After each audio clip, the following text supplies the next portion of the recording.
सावल्याची जणू सावली या मालिकेच्या येणाऱ्या भागामध्ये जबरदस्त असा ट्विस्ट येणार आहे. तर प्रेक्षकांनो, इथे आता सारंगने सावलीला पुन्हा एकदा मदतच केलेली असते आणि नवऱ्याचं कर्तव्य पूर्ण केलेलं असतं.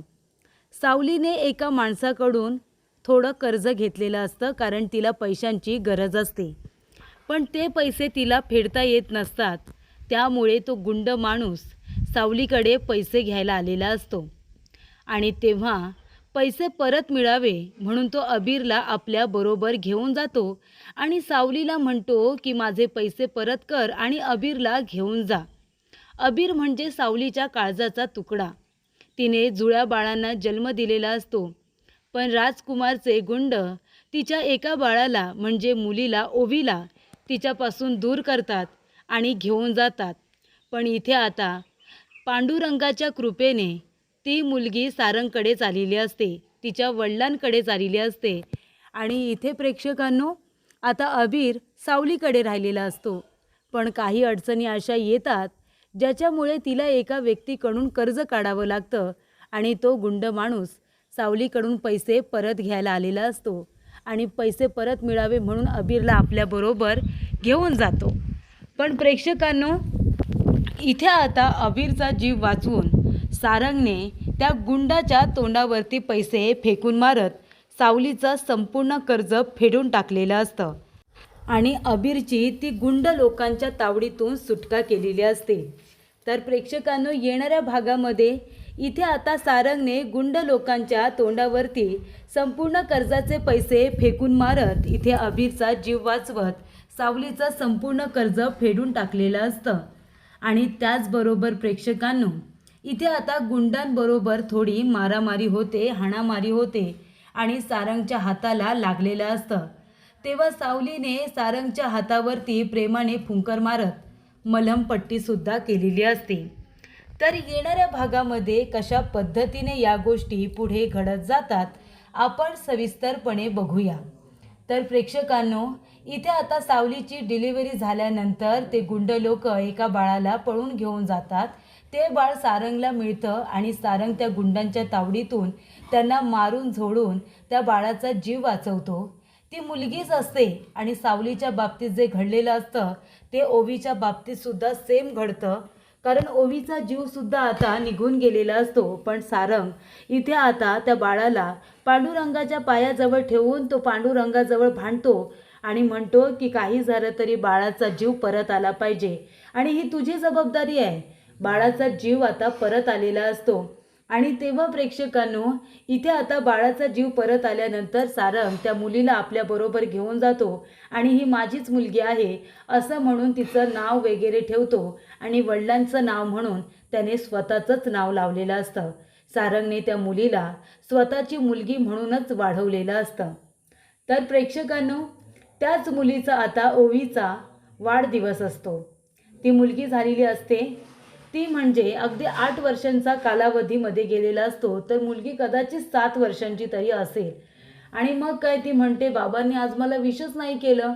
बाबा कामानिमित्त सारंग बाहेर गेलेला असतो आणि आता ओवी म्हणत असते की बाबाने मला विश नाही केलं. सगळेजण म्हणतात की मी त्याची मुलगी नाही आहे, त्याने मला कुठून तरी आणले, पण बाबा तर म्हणतो की मी त्याचीच मुलगी आहे.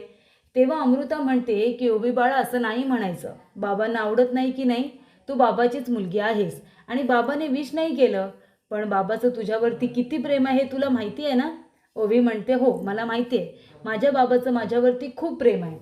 तोपर्यंत प्रेक्षकांनो, इथे आता सावलीने अबीरला सांगितलेलं की तिकडे जायचं नाही, त्या बाजूला जायचं नाही, पण अबीर तिकडेच धावत जातो आणि मग काय, क्रिकेट खेळायला गेलेला अबीर आता गुंडांच्या हाती लागतो. तो गुंड माणूस अबीरला उचलून घेऊन येतो आणि म्हणतो, सावली, ए सावली, अगं माझे पैसे कधी परत करशील? एक काम कर, आता जोपर्यंत तू माझे पैसे परत करत नाहीत ना, तोपर्यंत अबीर माझ्याकडेच राहणार. चल अबीर चल. अबीर म्हणतो, आई तू घाबरू नको, मी नाही घाबरलोय, मी आता घाबरत नाही. हा मला घेऊन गेला ना तरीसुद्धा चालेल, मला माहिती आहे तू पैसे त्यांना देशील आणि मला परत घेऊन येशील. हो ना आई. सावली आता रडायला लागते, विनवण्या करत असते. तो म्हणतो की सावली, तू पैसे मला दे आणि मग तुझ्या बाळाला घेऊन जा. तेव्हा इथे तो गुंड माणूस आता आपल्याबरोबर अबीरला घेऊन गेलेला असतो. अबीर आता रडत असतो, त्याला मारतसुद्धा असतो आणि म्हणत असतो, मला जाऊ दे, मला आईकडे जायचं आहे. आणि तेव्हा प्रेक्षकांनो, सावली आता एक अशी म्हणजे कर्नाटक साईडला जी बाई असते ती त्या पद्धतीने आता साऊथसारखी बोलत असते आणि तिच्याजवळच ती भाड्याने राहत असते. ती लोक सगळेजण विचार करत असतात की आपण कसं जाऊन आता अबीरला परत आणायचं. त्याचबरोबर 4 महिन्यांचं घर भाडंसुद्धा आता थकलेलं असतं. ते पैसे त्या बाईला तिला परत करायचं असतात. आणि तेव्हा प्रेक्षकांनो, इथे आता त्या बाईचा मुलगा जो असतो तो म्हणतो, सावली तू काळजी करू नको, आपण जाऊन अबीरला परत आणू, असं तो म्हणत असतो. पण इथे सावली टेन्शनमध्ये आलेली असते. तर इथे सारंग घरी आलेला असतो. अमृता म्हणते की सारंग भाऊजी, तुम्हाला माहिती आहे का, ओवी रागवली तुमच्यावरती. ओवी असं म्हणते की बाबाने तर मला विषच केलं नाही, ती रुसली तुमच्यावरती. तेव्हा इथे सारंग म्हणतो, मग आता काय करायचं, माझी काय शिक्षा असणार आहे. तेव्हा ओवी म्हणते की बाबा, आत्ताचा पूर्ण दिवस तू माझ्याबरोबर स्पेंड करायचा, माझ्याबरोबर घालवायचा, मग तर चालेल ना. तेव्हा इथे सारंग म्हणतो की बरं बाबा, ठीक आहे, माझा पूर्ण दिवस तुझ्याबरोबरच असेल, पण तुला आता एक काम करावं लागेल, त्यासाठी तुला बॅग पॅक करावी लागेल. ती म्हणते, का बाबा, आपण कुठे बाहेर जातोय. सारंग म्हणतो, हो, आपण बेलगावला जातोय. बेळगावला कशासाठी. तो म्हणतो, चल, तुझ्यासाठी सरप्राईज आहे. तर सारंग आता ओवीला घेऊन बेळगावला फिरायला जात असतो. आणि तेव्हा प्रेक्षकांनो, तिथे पांडुरंगाचं छान असं मंदिरसुद्धा असतं. त्या ठिकाणी सुद्धा तो ओवीला घेऊन जाणार असतो. सावलीसारखंच ओवीलासुद्धा इथे पांडुरंगाचं वेड असतं. तेव्हा ते बेळगावला जायला निघतात. जेव्हा इथून आता बाळाला हे लोक गुंड लोक घेऊन जात असतात, त्या ठिकाणीच आता मंदिराच्या आजूबाजूला ते अबीरला घेऊन बसलेले असतात आणि अबीरला त्रास देत असतात. अबीरसुद्धा रडत असतो, त्यांना मारत असतो आणि तिथूनच आता जात असतो तो म्हणजे सारंग ओवीला घेऊन आपल्याबरोबर. तेव्हा इथे ओवीचं लक्ष जातं आणि ती म्हणते की बाबा, तिकडे बघ ना, ते लोक गुंड लोक त्या मुलाला कसं त्रास देत आहेत बिचारा. तेव्हा इथे सारंग म्हणतो की मला बघू दे नक्की काय चाललंय. सारंग येतो आणि म्हणतो, काय झालं, हा मुलगा इतका रडतोय का, आणि तुम्ही का त्याला त्रास देताय, तुमचा मुलगा आहे का. तो म्हणतो, हां हां, माझाच मुलगा आहे. अबीर म्हणतो, नाही नाही, मी यांचा मुलगा नाही आहे. हे लोक माझ्या आईकडून पैसे मागतायत, म्हणून माझ्या आईने पैसे नाही दिले ना, म्हणून हे लोक मला घेऊन आलेत. माझी आई रडत असेल हो, मला माझ्या आईकडे जायचं आहे. हे लोक गुंड आहेत, हे माझ्या आईकडून पैसे मागतात आणि म्हणून हे लोक मला घेऊन आलेत. तेव्हा इथे सारंग म्हणतो, हे बघा, त्या बाळाला जाऊ द्या. तेव्हा तो माणूस म्हणतो, का का जाऊ द्या, आम्ही नाही जाऊ देणार. ते म्हणतात की किती कर्ज आहे, मला सांगा, मी पैसे परत करतो. तेव्हा तो गुंड म्हणतो, तू का पैसे परत करणार, खूप पैसा आहे का तुझ्याकडे, जा ना, मग जा, बाकीच्या लोकांना वाट, पण इथून जा. तेव्हा सारंग आता त्या गुंडांना समजावत असतो, पण ते काही ऐकायला तयारच नसतात. मग इथे सारंग त्या गुंडांची धुलाई करतो, त्यांना खूप मारतो. आणि तेव्हा तिथे सावलीसुद्धा पैसे जमवाजमव करून आलेली असते. ती म्हणते, 1 मिनिट, कोण आहात तुम्ही. तेव्हा इथे आता अबीर म्हणत असतो की आई, अगं बघ ना, या काकांनी माझी मदत केली, या गुंडांना मारलं आणि मला सोडवण्याचा प्रयत्न करतायत. तेव्हा इथे सावली म्हणते, तुम्ही थांबा, मी आणलेत पैसे. आणि ती आता त्या गुंड माणसाला पैसे देत असते आणि बघते तर काय, तो सारंगच असतो.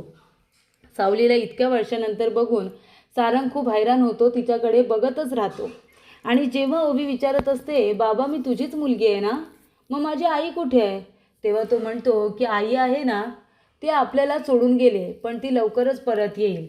आणि इथे जेव्हा अबीर विचारत असतो की बाबा कुठे आहेत, तेव्हा इथे ती म्हणत असते की आई बाबाला सोडून आले ना, ती रुसली आहे, म्हणून ती बाबाला सोडून आली आहे, असं सुद्धा ती सांगत असते.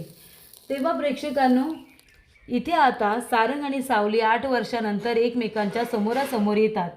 ती आता त्या गुंड माणसाला पैसे देते आणि तेव्हा सारंग म्हणतो, 1 मिनिट थांब. आणि तो म्हणतो, किती कर्ज आहे तुझ्याकडे. तेव्हा जी काही रक्कम आहे ती त्याने सांगितलेली असते की 1,00,000 रुपये मला द्यायचे आहेत. तेव्हा सारंग 1,00,000चा चेक आता लिहून देतो आणि म्हणतो, हे घ्या, पुन्हा यांना त्रास द्यायचा नाही, आणि त्रास दिला तर माझ्यापेक्षा वाईट कुणीच नसेल. तेव्हा प्रेक्षकांनो, इथे आता सावली म्हणत असते, तुम्हाला काही गरज नाही आहे पैसे द्यायची.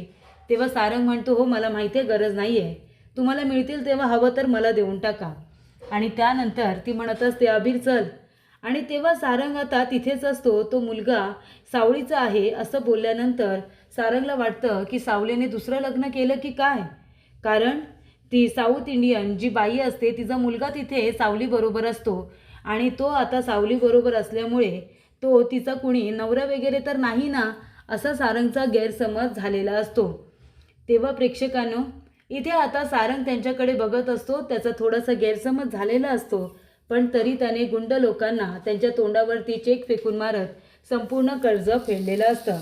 तेव्हा इथे सारंग म्हणतो, चल ओवी. तेव्हा इथे आता सावलीचा गैरसमज झालेला असतो की सारंगने सुद्धा वाटतं दुसरं लग्न केलं आणि त्यांचीच ही मुलगी आहे. आणि तेव्हा प्रेक्षकांनो, सावली म्हणते, एक मिनिट थांबा. आणि सारंगच्या हाताला लागलेलं असतं गुंड लोकांना मारत असताना. तर इथे बेलगावला जाणं हे त्यांच्या फायद्याचं पडतं, कारण 8 वर्षाने सावली सारंग एकत्र आलेले असतात. त्याच्या हाताला लागल्यामुळे सावली आता प्रेमाने त्याचा हात पकडते. आपली ओढणी फाडून ओढणी आता त्याच्या हाताला बांधते आणि प्रेमाने फुंकर मारत असते. तेव्हा प्रेक्षकांनो, सारंगला खूप जास्त आनंद होतो. सावलीला त्याने खूप शोधलेलं असतं, पण इथे आता सावलीला त्याने 8 वर्षानंतर बघितल्यानंतर त्याला खूप आनंद होतो आणि हा योग फक्त आणि फक्त ओवीमुळे घडून आणलेला असतो. तर अशा रीतीने प्रेक्षकांनो, इथे ओवी आणि अबीर हे दोघेजण जुळ्याची भावंडं आहेत आणि ते दोघेजण इथे आपल्या आई-वडिलांना आता एकत्र आणणार हे मात्र नक्की. पण इथे सावली आणि सारंग हे दोघेजण आता 8 वर्षानंतर का होईना पण एकमेकांची मदत मात्र नक्कीच करतात. त्या दोघांमध्ये आता त्यांना एकत्र आणणारा दुवा म्हणजे ओवी आणि अबीर ही त्यांची मुलं होणार आहेत हे मात्र नक्की. तर प्रेक्षकांनो, अशा रीतीने आता सारंगच्या हाताला लागलेलं असतं तरीसुद्धा त्याच्या हाताला आपल्या ओढणीला फाडून त्याच्या हाताला पट्टी बांधण्याचं काम सावलीने खूपच प्रेमाने केलेलं असतं.